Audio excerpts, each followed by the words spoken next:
Voy a empezar a grabar. Bueno, muchachos, como siempre, el espacio de preguntas de temas anteriores.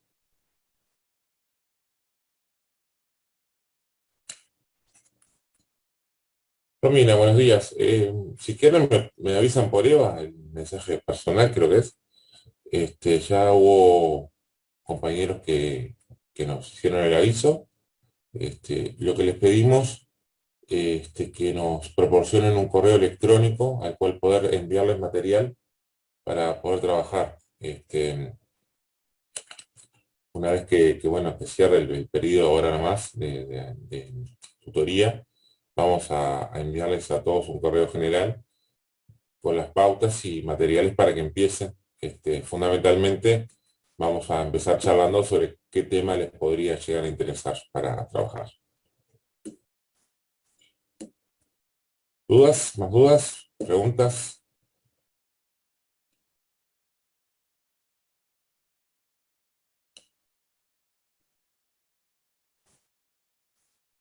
Profesor, buen día. Acá Natalia. Una Natalia, buen día. pregunta de la clase de poder constituyente. Cuando en un momento usted habló que eh, las formas de purgar el poder constituyente irregular, una de ellas es la convalidad de expresar. ¿Cómo sería eso? No lo entendí cuando volví a mirar la clase. La convalidada expresamente. Sí, esa. Bien, se trata digamos, que el soberano, ya sea por ejemplo en nuestro país la nación, se pronunciara expresamente sobre las reformas constitucionales que se pretenden hacer sin seguir, o que se hicieron, mejor dicho, sin seguir la forma prevista en la constitución vigente hasta ese momento. Si bien no deja de ser irregular Ujú. ese poder constituyente, este, de todas maneras tiene cierto grado de validez al fundarse en el apoyo del cuerpo electoral. Recuerden también lo que vimos sobre si el poder constituyente originario, en este caso, hablando de poder irregular, o más bien poder arregular, es un poder constituyente realmente originario cuando es postfundacional, o si no, es un mero acto de subversión. Podía darse a través de la convalidación expresa que hablamos, y si sus normas o sus cambios logran por lo menos hacerse efectivos durante una generación, que parte de la doctrina entiende que es un periodo de 30 años. Está, ahí va. Está, muchísimas gracias. De nada. Franco, pueden enviar el mensaje personal por Eva. Creo que si van al perfil del docente tienen la opción de enviar mensaje. Si no a ver, Profesor, ¿cómo es su correo? Si no le podemos es- mandar directo. sí, ya justamente lo estaba por mandar. Ahí está. O puede mandar ahí. Y ya está. Ahí le dejé en el chat el correo. ¿Más preguntas? ¿Consultas?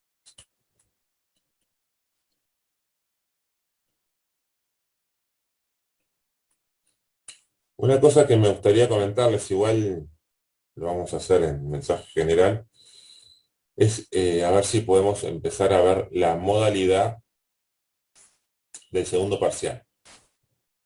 Ah, y bueno, obviamente por la importancia del segundo parcial, porque van todos los temas que hemos dado, que demos hasta ese momento, porque seguramente hay muchos de ustedes que puedan aspirar a la exoneración, bueno, quedar en lista. Me gustaría charlar con ustedes la modalidad del segundo parcial. Si bien tenemos ciertas pautas marcadas por los reglamentos y, bueno, los institutos y demás, este, podemos tener cierto margen de movimiento. Y bueno, y también para tratar un poco de evitar que el Consejo de Facultad de repente pueda sacar alguna alguna otra reglamentación más restrictiva y más dura al momento del control.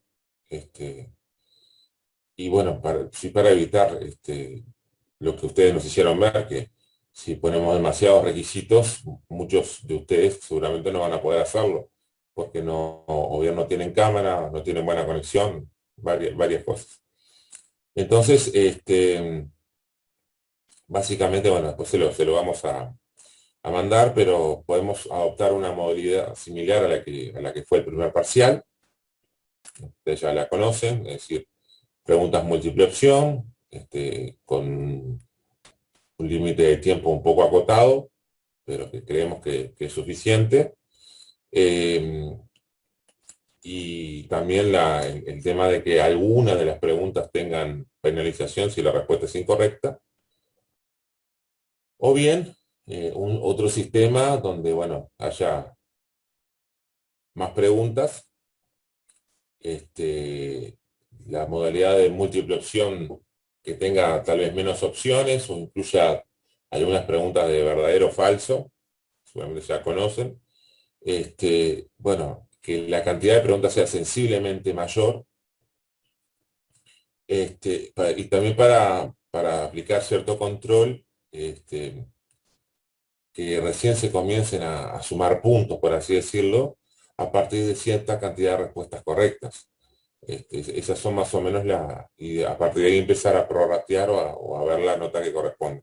Esas son las modalidades que estamos manejando, pero nos gustaría igual charlarlo con ustedes, saber que si bien sí mantener ciertos criterios, pero conocer la realidad que ustedes tienen para no ser tampoco tan restrictivo que no lo puedan hacer. Así que bueno, eso después lo charlamos en el correo de esta semana. Bien, si no hay más preguntas, comenzamos con la clase de hoy.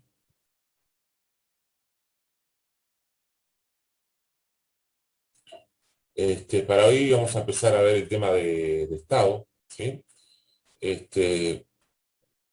Me gustaría saber si los estudiantes Paula Cabeza y Jorge Cuello, están hoy presentes.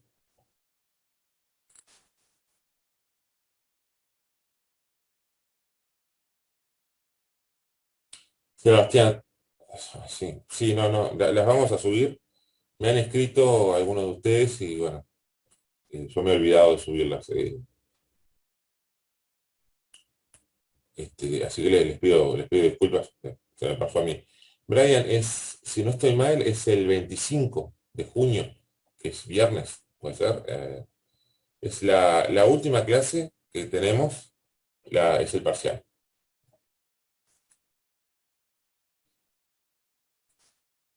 Por supuesto, también le vamos a armar una guía como para el primer parcial, para que puedan estudiar los temas. Entonces, Paula Cabeza, Jorge Cuello, ¿están presentes?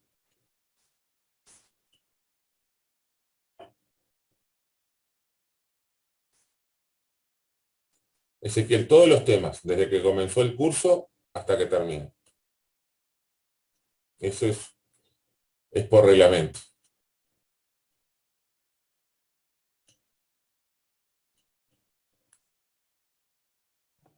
¿Y al examen irían los mismos temas? Agustina, para el examen va todo el programa.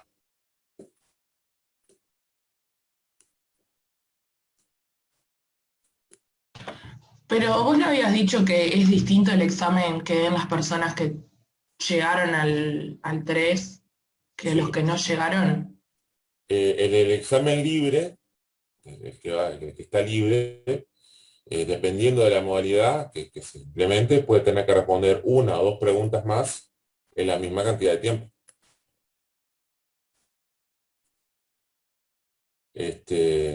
Además de que, bueno, el que está, bueno, el que cursó con nosotros conoce digamos, el enfoque que le damos al curso. La idea es aquel que no cursó la acreditación al reglamento, que bueno, que en realidad no que tenga esa dificultad adicional de una o dos preguntas más en el mismo tiempo. Sí, Natalia, es lo que establece el reglamento. Por eso nosotros les estamos indicando, como en el caso de reforma constitucional, recursos adicionales para poder llegar. Este año, como les decíamos, además del problema que tuvimos en EVA y unas clases que no pudimos dar por temas personales, tuvimos 9 clases menos porque empezamos un mes después. Por eso nuestro afán a veces de avanzar, que después vimos que a veces vamos demasiado rápido, ya de por sí yo hablo rápido, y entonces las cosas pueden ser que no queden claras, los conceptos no queden claros, pero justamente tenemos ese afán de, de tratar de dar todo para que ustedes no se queden sin nada. A ver, también una cosa, reglamentariamente va todo. ¿Ah? Después queda a criterio del docente si pregunta o no pregunta todo o se ciñe solo a lo que se dio. Eso está dentro de la libertad de cátedra. ¿Ah? El reglamento dice que va todo. Después el docente decide si va todo o va solo a lo que se dio. Por lo menos en los primeros periodos, ¿no? A la compañera Sugaray.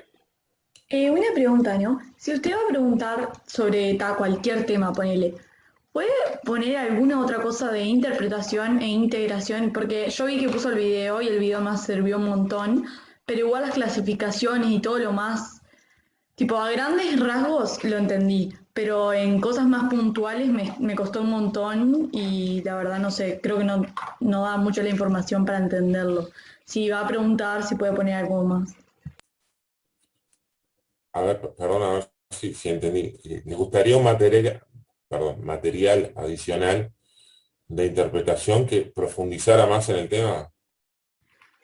Sí, en realidad que poner a grandes rasgos creo que está más o menos claro, pero si usted pregunta tipo algo más puntual, no sé, yo ponerlo no lo entendí, algunas otras chicas que hablé tampoco. No hay problema. Bueno, lo preparamos. Hecha la salvedad, voy a hacer la salvedad. Sumamos ese material, no hay problema. Que sea aclaratorio, pero que no sea ampliatorio, no sé si me explico. Digamos, la exigencia para el parcial, examen, etcétera, etcétera, va a ser del material que está hasta ahora. Si subimos un material adicional que sirva solo como recurso para ustedes, pero no para añadir dificultad a lo que se va a preguntar, ¿sí? O sea, no lo vamos a exigir como algo adicional. Creemos que con el nivel que estamos pidiendo ya es suficiente para un curso de grado, pero si ustedes necesitan más para entender mejor, no hay problema, pero no va a ser, digamos, si hay conceptos adicionales no van a ser obligatorios. Sofía, adelante. Profe, recién me puedo conectar a la clase. ¿Me puede decir de qué están hablando, por favor? No hay problema. No, estamos charlando un poco como siempre, el espacio de dudas que abrimos al principio. Estábamos hablando un poco del segundo parcial, del parcial final, de que bueno, vamos a ver si charlamos un poco entre todos la modalidad dentro de las pautas que tenemos marcadas, para que, tratando de cumplir, por supuesto, con todo el control que tenemos que cumplir y exigiéndoles a ustedes lo que es necesario para que aprueben, no regalarles la nota, que no se entienda qué es eso, pero sí de repente charlar para que se entiendan un poco más cómodos con el segundo parcial. Después estábamos hablando del examen, de si es, bueno, si va todo lo que se dio, si va todo el programa, qué diferencia hay con los libres, básicamente eso. Así que si no hay más preguntas, arrancamos con la clase.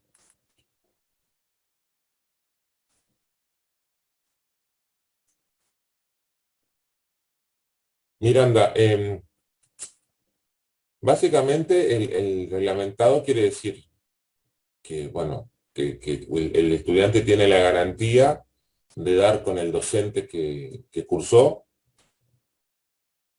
de conocer, bueno, el enfoque que tiene ese docente. El que está libre en realidad no sabe con qué docente le va a tocar. Ahora se da el caso de que creo que hay una reglamentación de facultad que establece que los estudiantes rinden el examen o les toca la mesa del docente con el cual cursaron, independientemente de si están libres o no. Pero el que está libre va a sorteo y le toca con cualquier profesor, no necesariamente con el que cursó. Tiene esa dificultad de que va una o dos preguntas más y en teoría no conoce el enfoque que le da el docente, porque no sabe con quién le va a tocar.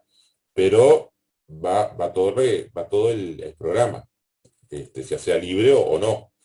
Es lo que establece el reglamento. De todas maneras, reiteramos, eso no quiere decir que el cuerpo docente adopte ese criterio al pie de la letra y en el momento de preguntarnos se ciñe estrictamente a lo que se dio. Nicole, supongo que en el primer periodo, que es fines de julio, principio de agosto, va a ser seguramente a través de videoconferencia. Después tal vez ya sea presencial. Todo depende de cómo esté la situación.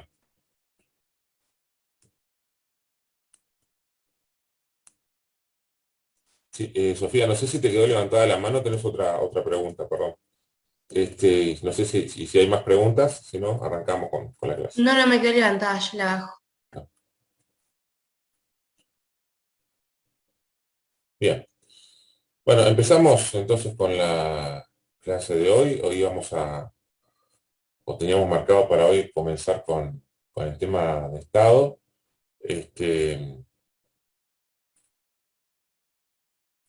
De repente hacemos como hacemos siempre, Ángel, si hay consultas en el chat y demás, las agrupamos para responderlas todas juntas. O si no, bueno, ustedes me van interrumpiendo si tienen alguna duda, ¿sí? Bueno, para empezar con el tema Estado, ustedes seguramente ya saben que el hombre, el ser humano, es un ser sociable por naturaleza. Los seres humanos siempre convivieron en sociedad, nunca vivieron solos de forma aislada del resto, ¿no? Y por lo tanto podemos decir que no ha existido en la historia de la humanidad alguna etapa que pueda calificarse como pre-social. Lo que sí tal vez podemos preguntarnos es si el hombre, el ser humano, cuando me refiero a hombre me refiero al ser humano en general, si el hombre es un ser político, si eso está en su naturaleza, es decir, si el hombre siempre ha vivido bajo una organización política, o si bien alguna parte de la historia de la humanidad corresponde a alguna etapa prepolítica en la cual el hombre haya convivido. Este tema ha sido objeto de largas discusiones filosóficas ya desde la antigüedad, y las respuestas que se dan a esta pregunta, por supuesto que no están exentas de cierta carga ideológica. Ya Aristóteles afirmaba que el hombre es un ser político, no refiriéndose al carácter social del hombre. Es decir, el hombre, nadie discute, como dijimos al principio, que siempre vivió en sociedad, que siempre convivió. El hombre siempre tiene la necesidad de convivir con sus semejantes, sino que nos referimos, y Aristóteles se refería con la expresión de que el hombre es un ser político, a la forma en que convive con los semejantes. Esa manera de convivir para Aristóteles se traducía en una organización política, la polis en su época, donde intervenían, por supuesto, tanto la razón como la coacción. Aristóteles también afirmaba que para vivir fuera de la polis, es decir, para vivir fuera de la organización política, se tenía que ser menos que un hombre, una bestia, o más que un hombre, un dios. En otras palabras, si el hombre es un ser social y por tanto necesita convivir con otros de su clase, también va a ser necesaria cierta ordenación en la convivencia. Y por tanto esa convivencia se va a politizar y va a ser necesaria cierta dirección y será necesario también un gobierno. Por su parte, otras corrientes filosóficas sostienen que sí existe una etapa prepolítica en la sociedad. Estas corrientes son las que seguramente ustedes ya conocen como las corrientes contractualistas.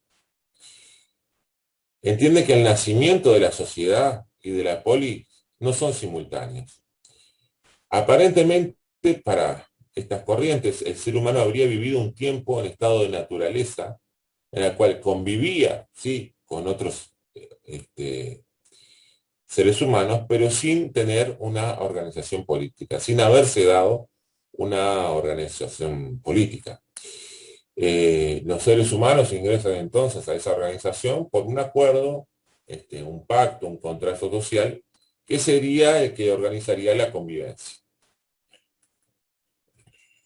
Por supuesto que existen diferencias entre los contractualistas acerca de cómo era ese estado de naturaleza y por lo tanto también existirían diferencias sobre el carácter que tendría el poder político que surgiera de ese pacto social adoptado para organizar la convivencia. Hobbes, por ejemplo, entendía que o veía al estado de naturaleza como un estado ya de por sí malo para el hombre. Era el hombre en el estado de naturaleza era el lobo del hombre.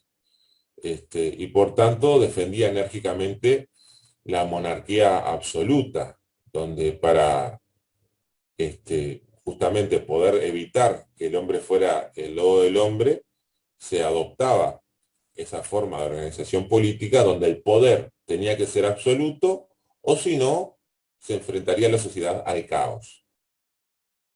Locke, por su parte, entendía que el poder político debía existir para salvaguardar las libertades y que para eso, en el pacto, los seres humanos cedían al poder político estrictamente las libertades que fueran necesarias para que cumpliera con aquella finalidad.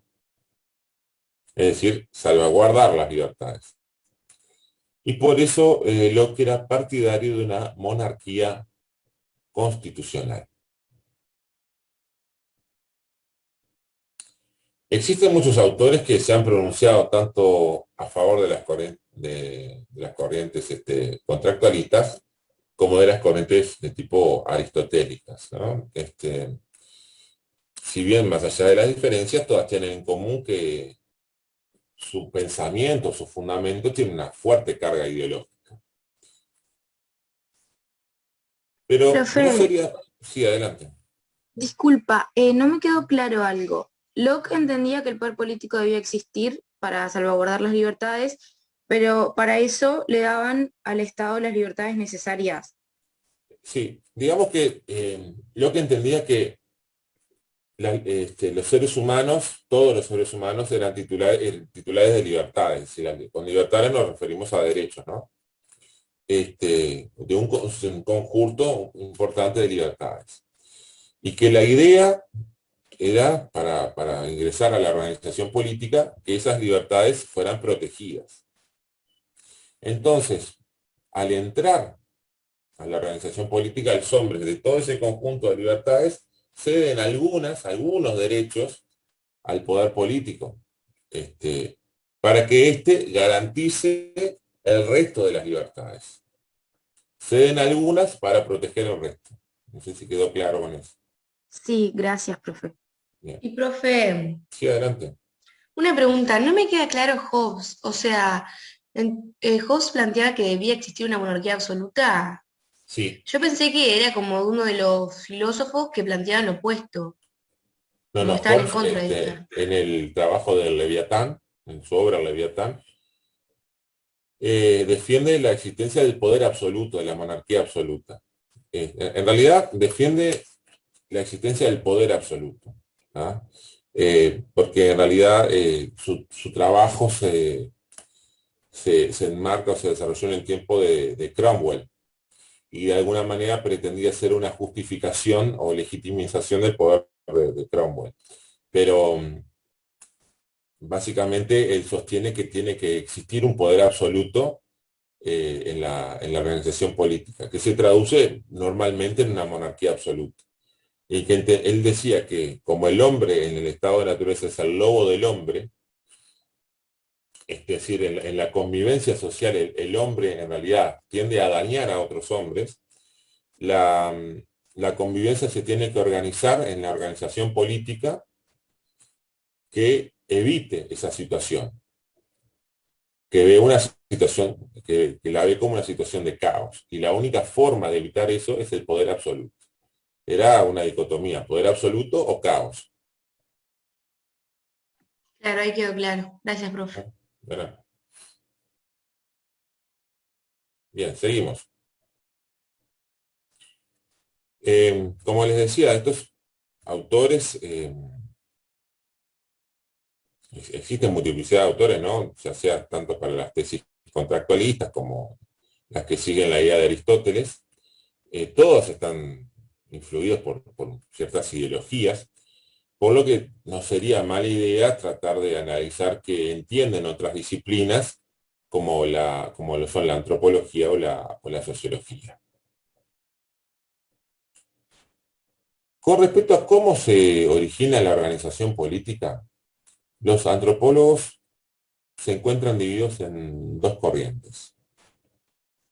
Por una parte están aquellos que entienden que el Estado es el principio organizante de toda la sociedad, y están, y por tanto siempre existió, ¿no? Y están por otra parte los que entienden que antes de que existiera el Estado existían otras formas de organización de la sociedad y que se basaban fundamentalmente en el sistema de parentesco u orden consanguíneo. Para esta teoría, el Estado solo aparece en las sociedades complejas y aquellas que no tuvieran esa característica, es decir, la de ser complejas, carecerían entonces de organización política. Si recurrimos a la sociología,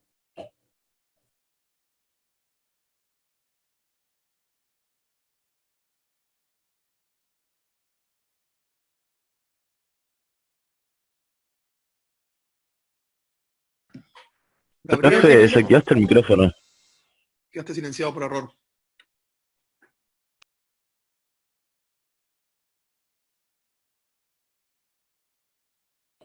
ahí, Ahí está perfecto. perdón, disculpe.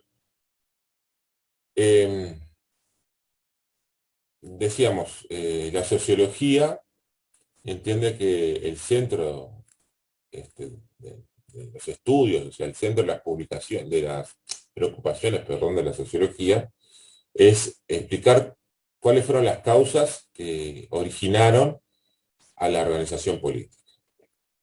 ¿Por qué surge la organización política? Y entienden fundamentalmente que la causa que las origina es la necesidad de las sociedades de cierto ordenamiento.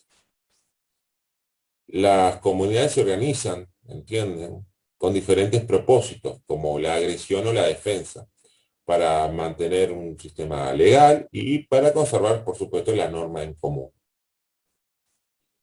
También, como una comunidad está organizada, se encontrará siempre mejor preparada para sobrevivir que aquellas que no lo están.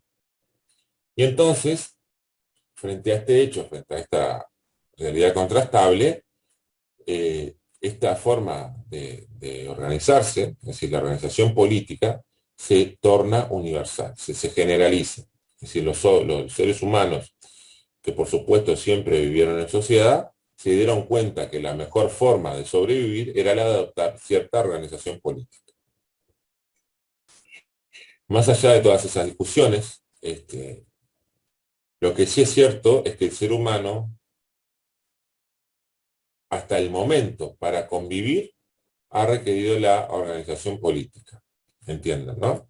La que a lo largo de la historia ha tomado diferentes formas, ya sea la polis griega, la civitas romana, el imperium después, el Estado. Y más allá de las diferencias que existen entre todas ellas, sí sería posible digamos, enumerar ciertos rasgos distintivos. En primer lugar, la organización política se encuentra institucionalizada, ¿sí? En primer lugar, la organización política se encuentra institucionalizada. El segundo rasgo distintivo sería la autarquía. Esto quiere decir que la organización política es autosuficiente. En todos los órdenes de la vida social será autosuficiente, ya que va a poder asumir la satisfacción de todas las necesidades que sean consideradas como imprescindibles. ¿Sí? Estas dos características o rasgos distintivos son aplicables a todas las formas de organización política que han existido en la historia de la humanidad. ¿Sí? El carácter de institucionalización de la organización política y la autarquía. Bien, rápidamente vamos a tratar de describir a cada una de esas formas políticas que hemos enumerado. En primer lugar, habíamos mencionado la polis griega, que era la sociedad política ateniense del siglo V a.C. Y esta fue la última unidad política y social del antiguo mundo griego. Este vocablo se refería en principio a la polis, ¿no? Me refiero a la fortaleza que estaba construida en lo alto de una montaña o colina, y que luego el término se extendió al conjunto de edificaciones que se ubicarían al pie de aquello. Luego a ese centro poblado se le fueron incorporando las aldeas vecinas. Entonces, el vínculo que tenían entre sí aquellos que primariamente construyeron la polis seguramente se basaba en la sangre o el parentesco. O tal vez se basaba también en un origen de un héroe ancestral, lo que provocó la preeminencia de las instituciones y usos que se basaban en ese origen. Algunos autores asemejan a la polis como una ciudad-estado. Seguramente ustedes ya han escuchado o oído ese término. Pero esto puede dar lugar a confusiones, ya que en sí la polis no se asemeja ni a lo que hoy entendemos por ciudad, ni a lo que hoy entendemos por estado. No era una ciudad, entendiendo a esta, la ciudad como una parte incorporada a otra unidad más grande o superior. Ni tampoco era solo una ciudad, ya que era una unidad política soberana. Las ciudades de hoy en día no son unidades soberanas políticas, ¿no? Y tampoco coincidía con lo que hoy entendemos como Estado, ya que, a diferencia de lo que hoy entendemos por Estado, la polis era también una unidad religiosa. Se caracterizaba además por ser pequeña en cuanto a sus dimensiones. Fíjense ustedes que en el momento de mayor expansión abarcaba una superficie de unos 2.600, 2.700 kilómetros cuadrados. Era humanista, ya que para el griego solo la vida en la polis respondía a la definición de hombre. Los que no vivían en la polis eran bárbaros, y esas agrupaciones eran consideradas como masas inorgánicas.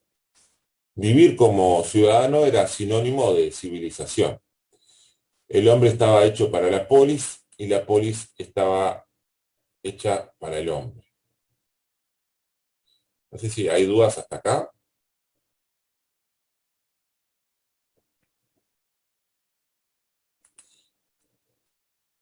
Martín, perdón que buen día, Tamara. Martín, perdóname que no me concentré en lo que estaba diciendo. La característica de que sí, de todas, como rasgos comunes de todas las organizaciones políticas, habíamos visto la autarquía y que se encuentran institucionalizadas.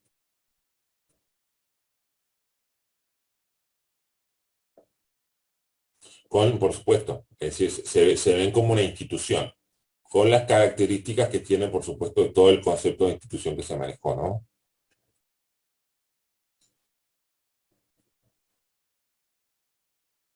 Bien, seguimos. Profesor, perdón que Sí, interrumpa. sí, Entonces, adelante. ¿podríamos decir que la polis era todo y a la vez nada? Porque era una bueno, si lo contemplamos como pensamos nosotros que es el Estado ahora, sería nada. Pero en ese momento lo era todo, era la unión de la sociedad, el poder político, la religión.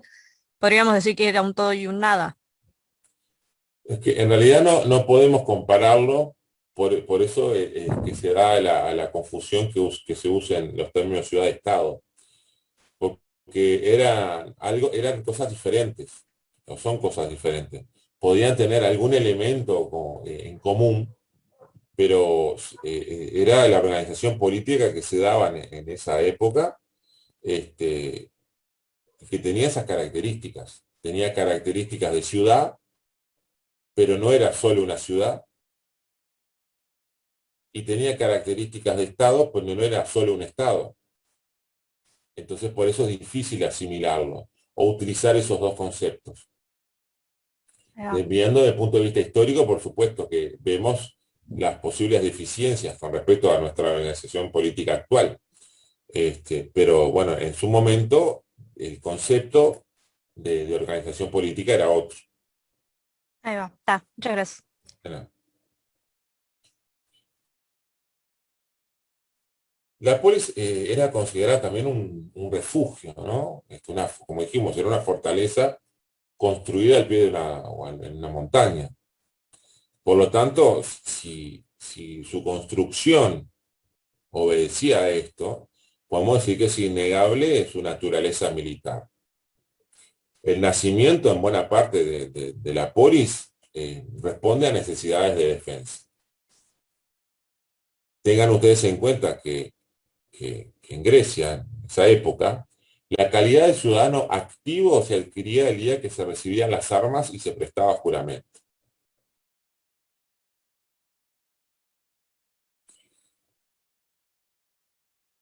Por supuesto, como elemento común al resto de las organizaciones políticas, la autarquía era una de las características de la polis, perdón, ya que bueno, la colectividad en ese momento no existía solo para la defensa, sino que debía alimentarse a sí misma, había que satisfacer sus propias necesidades. Dijimos también que la polis era una unidad religiosa. La creencia en esa época era que tres grupos habitaban en su interior: el grupo de los vivos, el grupo de los muertos y el grupo de los dioses. Aunque existían también en su seno seres intermedios los, como los héroes,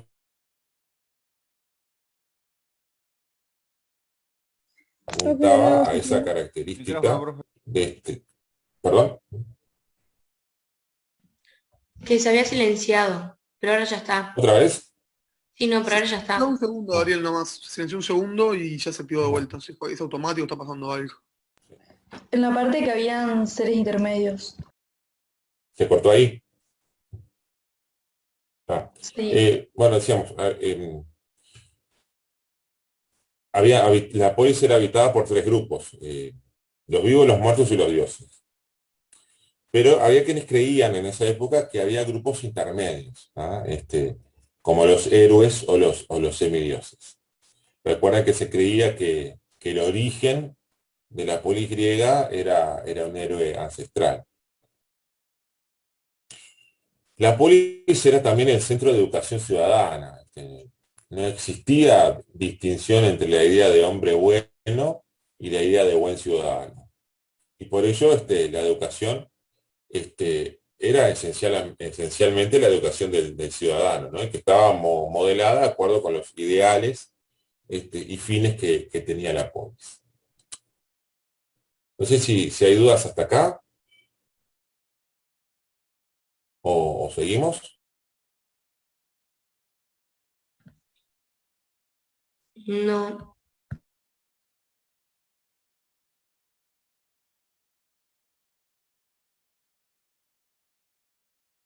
Perdón, no sé, estoy teniendo un problema, ¿sabes? Este, me avisa, ahí me salió un cartel de que se había apagado el micrófono, pero avíseme cualquier cosa. Este, en cuanto a Roma, la forma política adoptada por Roma, que en sus orígenes era la civitas, en realidad no ofrece grandes diferencias respecto de la polis griega, ¿no? Se trataba también de una asociación religiosa, este, la civitas era la cosa común del ciudadano, la red pública.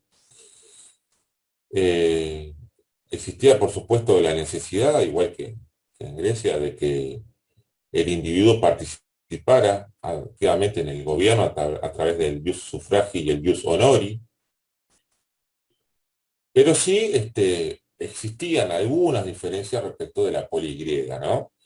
Y aquí era que un solo órgano podía y debía tener la autoridad, lo que se denominaba el imperium o maestas, y este órgano era el príncipe.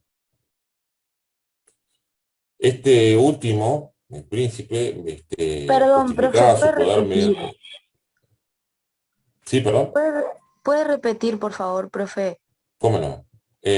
No, que estábamos diciendo que había una diferencia con la polis griega, y es que el poder, digamos, estaba concentrado en una sola mano. Un solo órgano podía y debía, así decían, tener la autoridad. ¿Ah? A esta autoridad o a este poder ellos lo llamaban imperium o maestas. Y el órgano que tenía ese poder, esa autoridad, era el príncipe. Y justificaba su poder mediante la lex regia, ¿ah? Que sostenía o que, digamos, establecía que todos los poderes del pueblo habían sido transmitidos al príncipe. ¿Ah?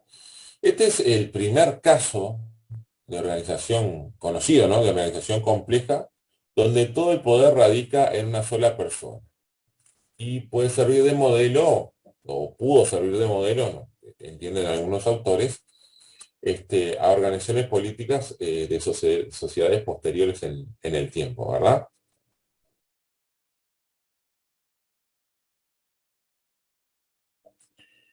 No sé si tienen dudas hasta ahora.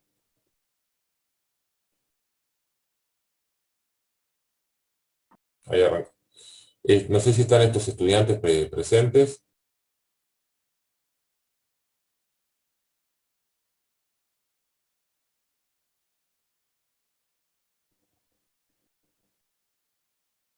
¿No? Bueno, a ver. Vamos a seguir otra lista entonces.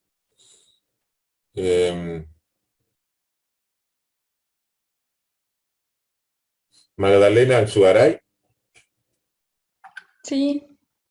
Magdalena, perdón, te pregunto. Esta última idea que acabamos de mencionar, referente a que veían el ejército, la tropa venir, veía a su general como un líder. ¿No Como te hace líder. acordar a nada que hayamos visto? Mm, déjame pensar.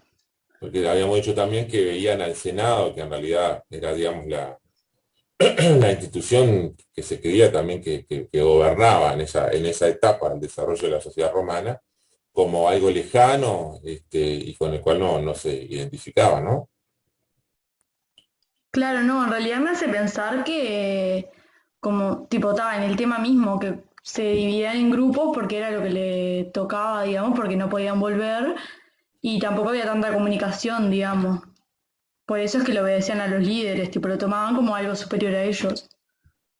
Pero en otro tema no me estoy dando cuenta. Eh, Puede ser un estudiante Negri, ¿sí? Romina Negri, presente.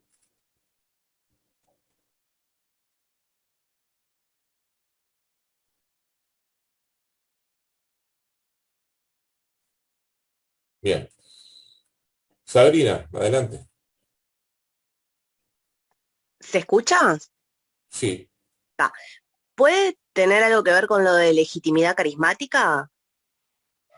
exactamente.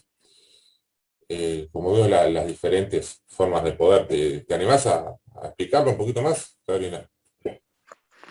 Sí, nosotros habíamos visto tres tipos de legitimidad.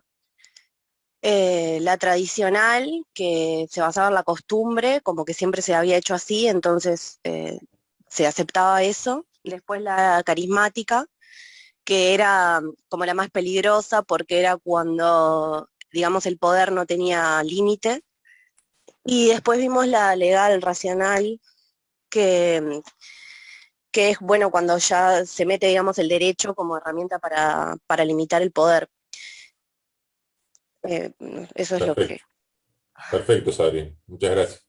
de nada. Exactamente, como dice la compañera, y acá estamos frente a una legitimidad de tipo carismática.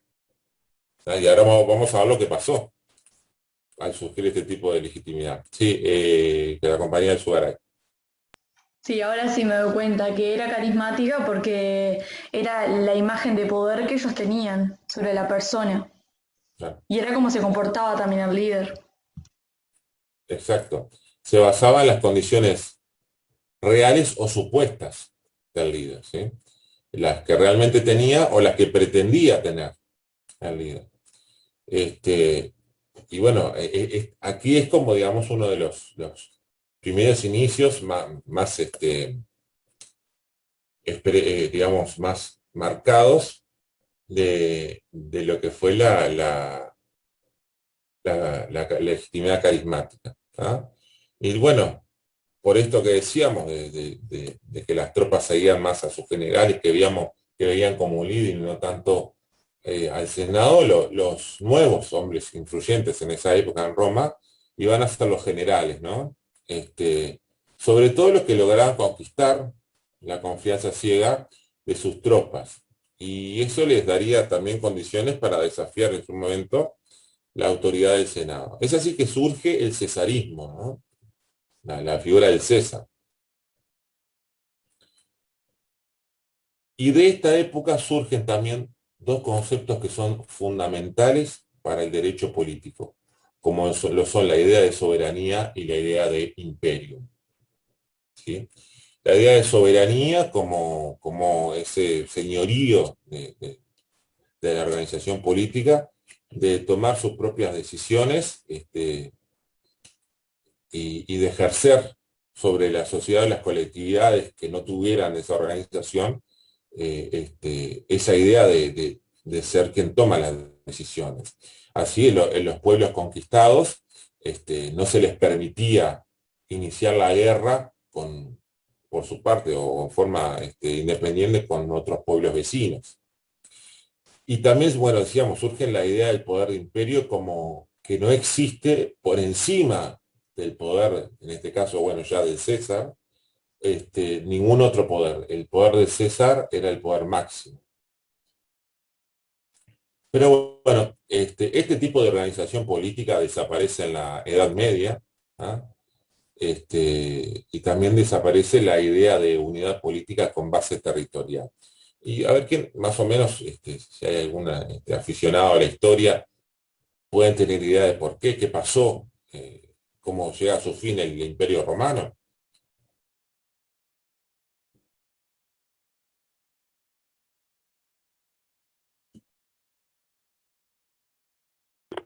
¿Podés repetir la pregunta? ¿Cómo no? Eh, Estamos siguiendo, digamos, la evolución histórica. En un momento el Imperio Romano termina. ¿Y se acuerdan por qué se termina el Imperio Romano más allá de las disputas internas?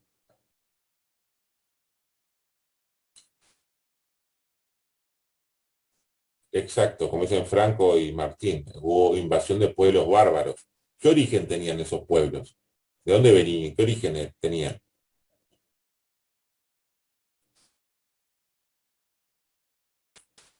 No, eran pueblos germánicos, ¿sí? Fundamentalmente entonces, con la desaparición de Roma, como ustedes correctamente dicen, por los pueblos germánicos, se inicia lo que podría llamarse la Edad Media, ¿ah? Junto con otras características, ¿no? Otros hechos históricos, entonces desaparece esa organización política, ¿ah? Y también desaparece la idea de que la unidad política tenía que tener una base territorial, tenía que ubicarse en un territorio fijo, ¿ah? Entonces el poder político centralizado es sustituido por el de las poliarquías feudales, ¿ah? Y justamente es provocado por el carácter nómada de los pueblos germánicos.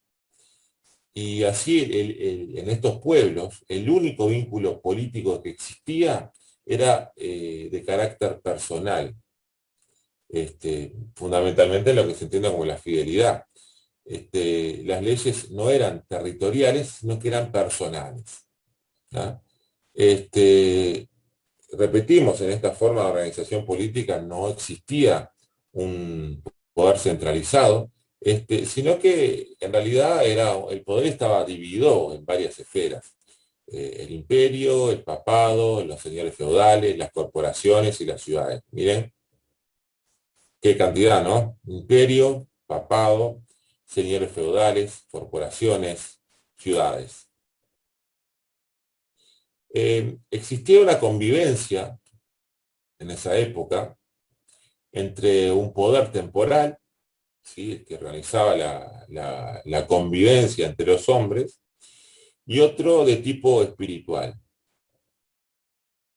Al estar tan dividido el poder en esta época, como el poder espiritual tenía una mejor organización con respecto al poder de carácter temporal, y como esa organización ya tenía cierta antigüedad, por provenir de la época romana, logró tener cierta preeminencia sobre las organizaciones políticas germánicas. Y así el Civitas Dei se impuso al Civitas, a lo largo, por supuesto, de un proceso histórico. Este periodo fundamentalmente se caracterizó por la escasa o nula participación del pueblo en la vida política, ¿no? Sin embargo, ya en la Baja Edad Media se puede comenzar a apreciar cómo paulatinamente el poder temporal se va independizando, perdón, y se va abriendo camino hasta la constitución, ¿no?, del Estado del Renacimiento. No sé si tienen muchas dudas hasta acá, perdón.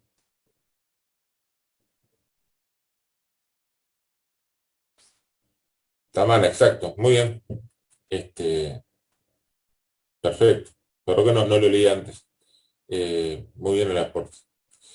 Bien,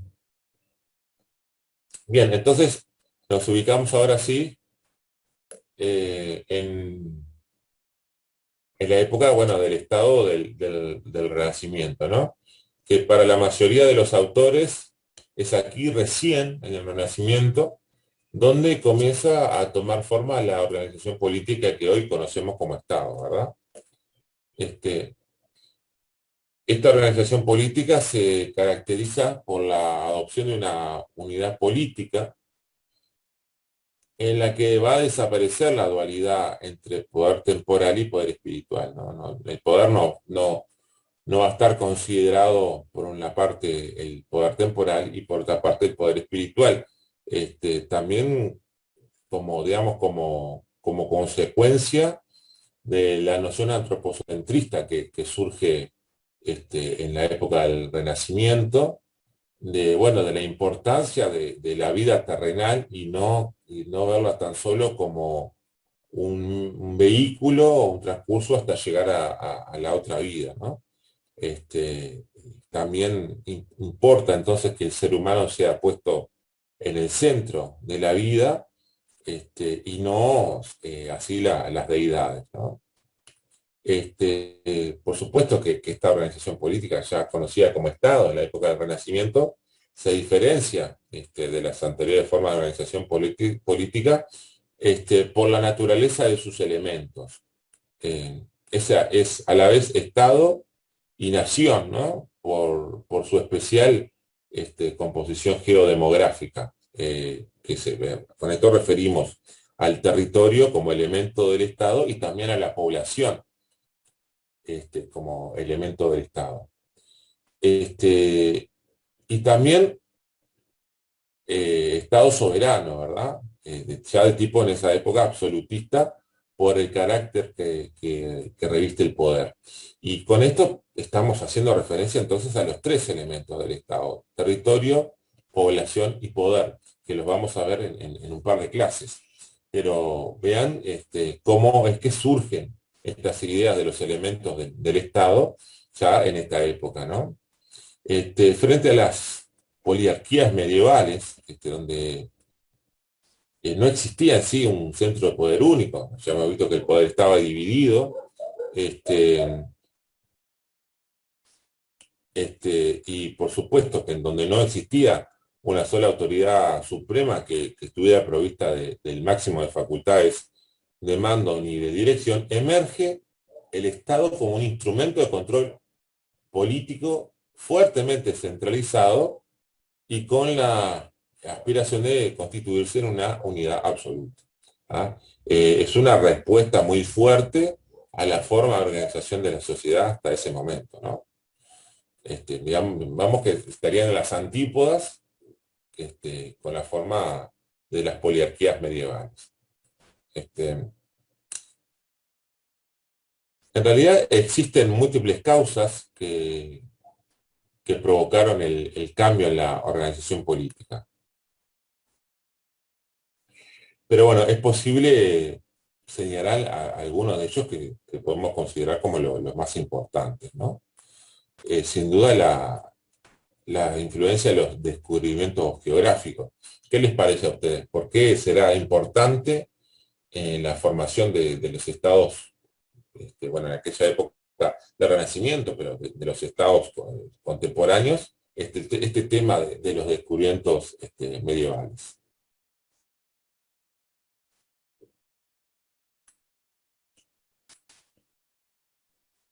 Descubrimientos geográficos, perdón. Cualquier cosa. Para mí, para poder saber el límite que existe, hasta dónde puede el poder y hasta dónde no. Claro. Hacemos referencia a que hubo ciertos descubrimientos geográficos en la época del Renacimiento, que ayudaron a que se conformaran los estados tal cual lo vemos hoy como una unidad política, ¿no? Como la forma de organización política. Magdalena, compañera Sugaray, ¿qué te parece? No, yo comparto también un poco con la compañera anterior, que es también para ver de dónde limitas el Estado y cada organización política, una de las propiedades, digamos, de las tres es el Estado, es el territorio. Entonces, tipo, es una fuente importante para saber cómo se basa y quiénes las personas que están dentro. Bien. Pero no hacemos referencia con la pregunta, realmente no fui muy claro, a ver si la puedo reformular digamos, a las técnicas que también influyeron, a las técnicas geográficas de establecimiento de límites, sino hablamos de descubrimientos geográficos, ¿no? Al hecho de descubrir territorios nuevos, encontrar territorios nuevos. Estamos hablando del descubrimiento de América, ¿no? En esa época. ¿Por qué les parece a ustedes que este hecho coadyuvó a que los estados se fortalecieran como forma de organización política?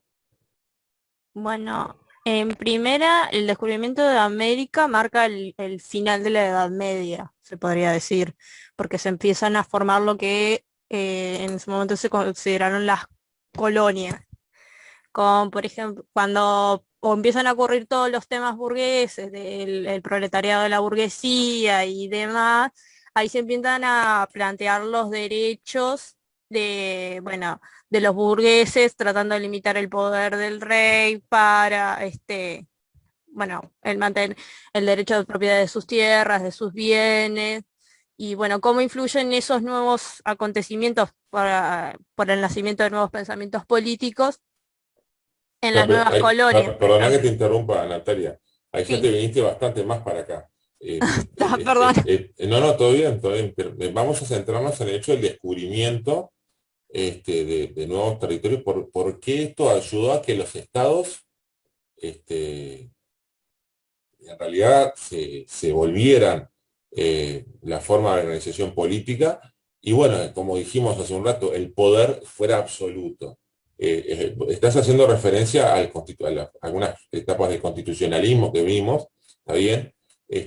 Pero antes del primer momento del constitucionalismo, teníamos esos reyes absolutos, esos poderes absolutos, ¿ah? Que justamente se pudieron constituir cuando se terminó la Edad Media. El hecho fundamental, como tú dijiste, es el descubrimiento de América. Pero ¿por qué ese poder se volvió absoluto con el descubrimiento de América? ¿Por qué ese Estado se fortaleció tanto? En la figura del monarca, ¿no? En esta época. Diría que choques culturales de nuevas realidades, pero otra cosa no se me ocurre. Al chocar con otras civilizaciones, considerarían que su conocimiento, por ejemplo, el conocimiento de Europa era superior. Ya, igual ya no sé si tanto, creo que estoy divagando. A ver, algunos compañeros en el chat, está bien, muy bien lo que dicen, ya tomo nota de sus nombres. La compañera Alzugaray. Yo lo que quería decir, que era, no sé si es la misma pregunta la anterior con esta, pero que dependía de la consolidación de la organización política, digamos, que tengan, del potencial que tenían la organización política, a cuántas personas podían colonizar o no, y si podían ser colonizados. Por ejemplo, España me parece que tenía una fuerte monarquía, por ende pudo colonizar bastantes partes, ¿entendés? Y Uruguay capaz no estaba tan bien organizado y era un país chiquito, digamos, y entraba en América y tipo, como que no había esa monarquía absoluta que tenía el ejército y todo tan bien programado para poder colonizar en América. Bien. La compañera Coppola, que tiene la mano levantada.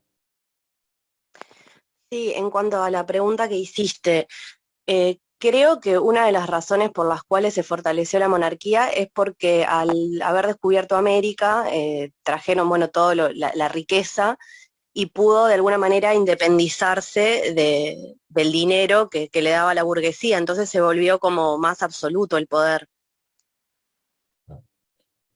Bien.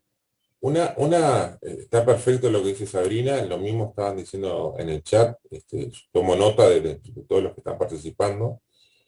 Una aclaración, en estos primeros momentos la burguesía como tal, no, puede decirse que tal vez no existía. Recuerden que la burguesía era, bueno, eran ese conjunto de personas que se escapaban, digamos, de los feudos,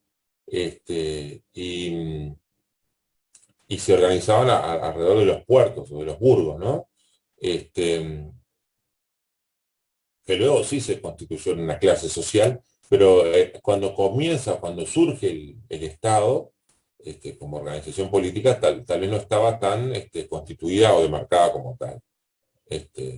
Por lo menos puede ser que haya autores o historiadores que opinen otra cosa, pero creo que la mayoría se expresan en este sentido. A ver, voy a leer, perdonen, un poquito el chat. Mili Sartú dice, porque crean sus propios ejércitos y reglas. No, bueno, si bien no es, este es un pasito después de esto del descubrimiento de América, que lo vamos a ver, pero sí, es una de las razones o causas por las cuales se fortaleció el Estado, el hecho de tener, sí, ahí ya un ejército profesional, ¿no? Y por supuesto, esto le permitió al monarca poder implementar sus normas, sus reglas y respaldarlas con la coacción, ¿no? Ignacio, también, excelente. Había monopolios comerciales con las colonias, lo que le dio otro impulso a lo que es la economía de esos estados.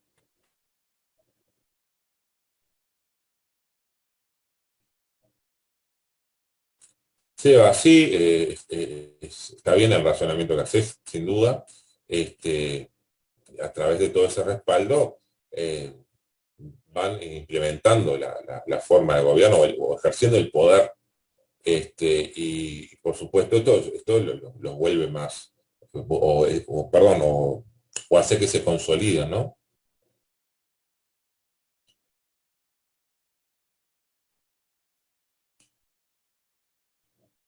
Sí, había concentración de poder, exacto.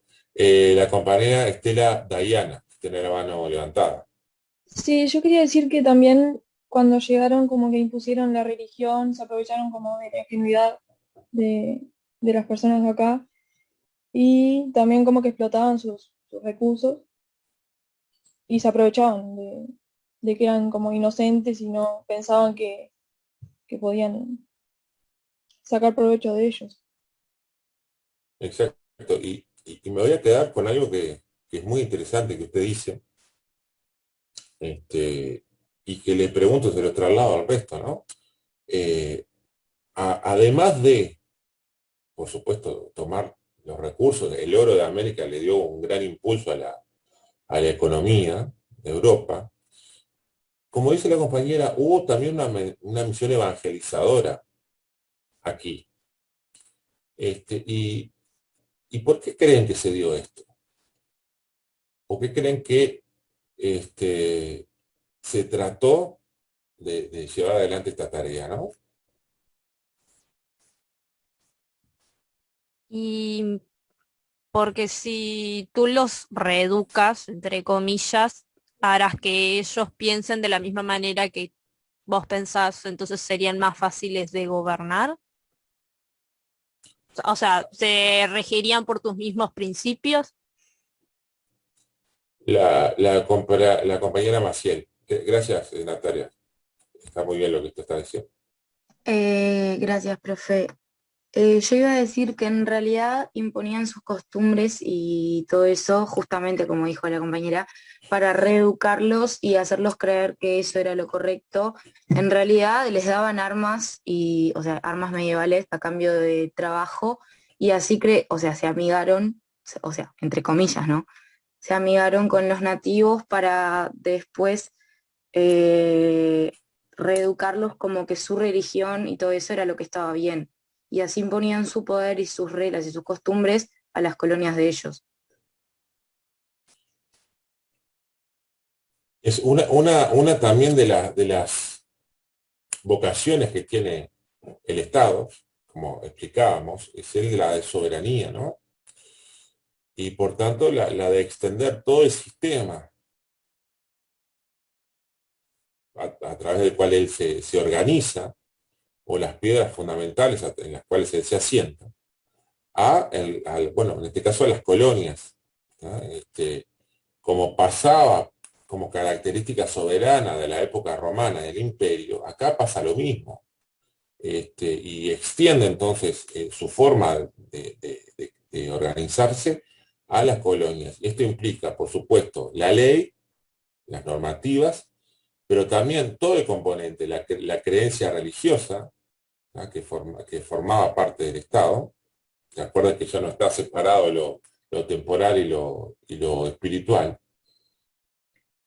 Pero fíjense también otro elemento fundamental, que es el lenguaje, ¿no? El idioma, básicamente. Cómo se impuso como forma de dominación la adopción, en el caso, bueno, de España, del idioma castellano, ¿no? Y es una característica también de esa vocación de los imperios de expansión o consolidación de los estados que pretenden tener un poder absoluto, de imponer el idioma sobre otros pueblos. Así que fíjense ustedes cómo surge en un principio el Estado tal cual lo vemos, o el germen del Estado de tal cual lo vemos hoy en día, ¿no? Fíjense cuáles son sus orígenes y cómo se consolida. Bien, pero bueno, esta era una de las causas, ¿no? Los descubrimientos geográficos. También existieron los progresos técnicos, ¿ah? que se produjeron en el Renacimiento para poder consolidar al Estado como forma de organización política. La invención de la brújula, el descubrimiento de la pólvora, ¿sí? Que por supuesto se tradujo luego en la adopción de armas de fuego. Y alguien ya lo había dicho por ahí, y todo digamos, descubrimiento de nuevas normas técnicas o de nuevas técnicas, ¿en qué iba a ser traducido con posterioridad, ¿no? ¿Qué hecho iba a ser posible gracias a estos progresos? ¿Qué les parece?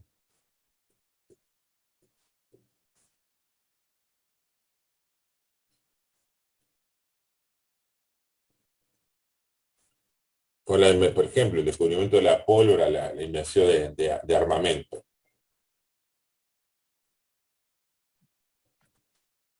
Sí.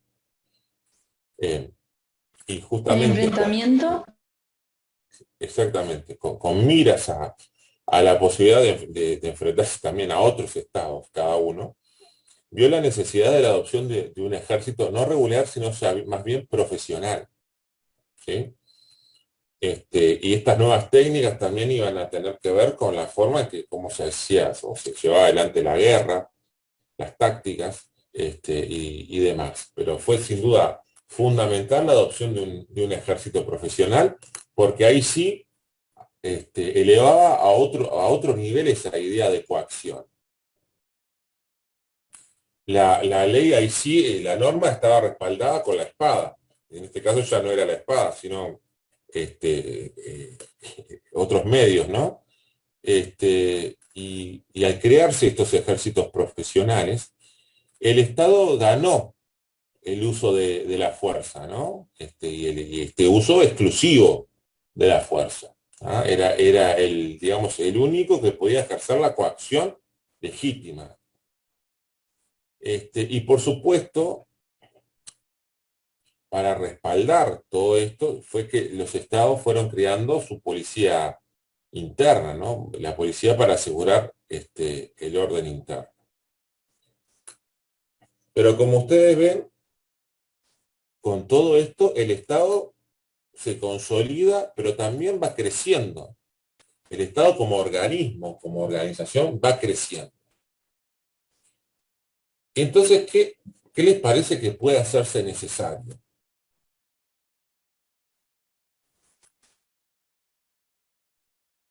¿Cómo puede repetir la pregunta? Sí, digamos que, bueno, tenemos el Estado, tal cual lo vemos hoy en día, que en esa época era el rey, ¿no? El rey absoluto, tenía el poder absoluto, el monarca, y estaba al frente del Estado, ¿no? Y era el que gobernaba. Pero bueno, como vimos, muchos monarcas estaban a cargo, tenían colonias, existía un ejército profesional, existía también una policía interna, tenía que dictar normas, bastante trabajo para el rey. Entonces, frente a este Estado que cada vez era más grande, ¿qué necesidad podía existir, ¿no? ¿Qué podría empezar a surgir? La compañía Coppola. Los virreyes, ¿Y qué eran los virreyes? ¿O quiénes eran? Digamos, ¿eran parte de la familia real, por así decirlo? mira, sinceramente mucho no sé porque no me acuerdo, pero yo ¿Quién nombraba a lo los que virreyes? asocio es como una división de poder, como que que el rey delegaba de alguna forma determinadas colonias en ellos, y bueno, ellos se encargaban de esos asuntos de la colonia, pero sinceramente no sé exactamente cómo era. Bien. La compañía era Diana, tenía la mano levantada, no sé si capaz que... Sí, la bajé porque iba a decir algo parecido, como la separación de poderes y como delegar actividades, ya que para una sola persona era demasiado. Bien. La compañía Zorrilla. Sí, muy parecido a lo que dijeron las otras dos compañeras, personas que asesoraran y que ayudaran a la toma de decisiones para que no recaiga todo solo en una persona y que no se vuelva algo saturado, por así decirlo. Exacto, como ustedes dicen, el rey nombró virreyes o delegaba ciertas decisiones en algunas personas, nombradas por él mismo, ¿no? No se confundan con el hecho de que el rey nombrara a algunas personas y delegara el poder con la división de poderes, ¿ah? La separación de poderes, son cosas diferentes, ¿ah? Por algunas cosas que ustedes han dicho, capaz que ustedes no se están confundiendo, pero me gustaría aclararlo, ¿ah? Sí, y bueno, como ustedes dicen, se delega el poder en otras personas y esto hace surgir la burocracia, ¿sí? Como ya el Estado tenía una dimensión importante y se encargaba de muchas cosas, resultaba imposible para el rey poder, digamos, encargarse de todas. Y es así que el rey va, como decíamos, delegando diversas tareas en otras personas, los funcionarios, ¿no?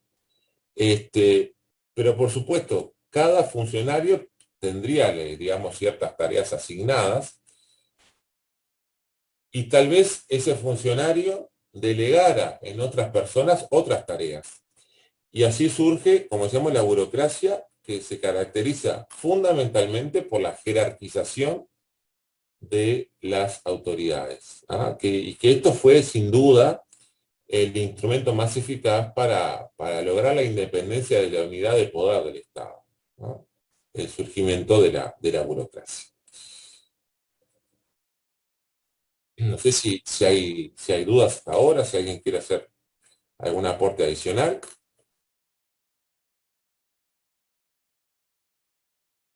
Disculpa, ¿son los principios de la burocracia o la democracia? Surge la burocracia.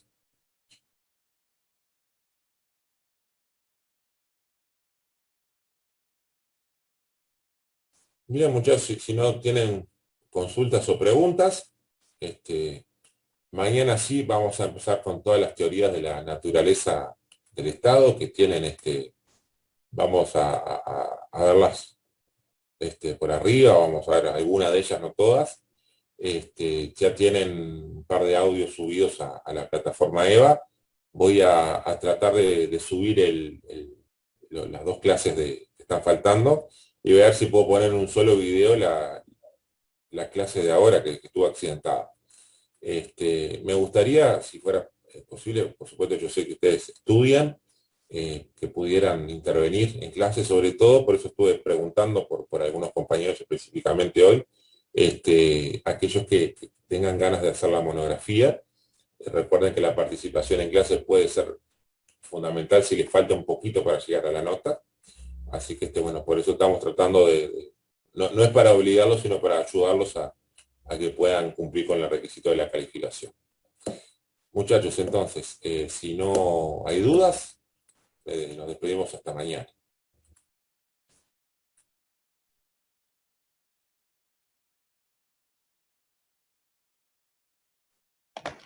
Gracias, profesor. Nos vemos mañana. Hasta mañana. Chao, gracias. Nos vemos. Gracias.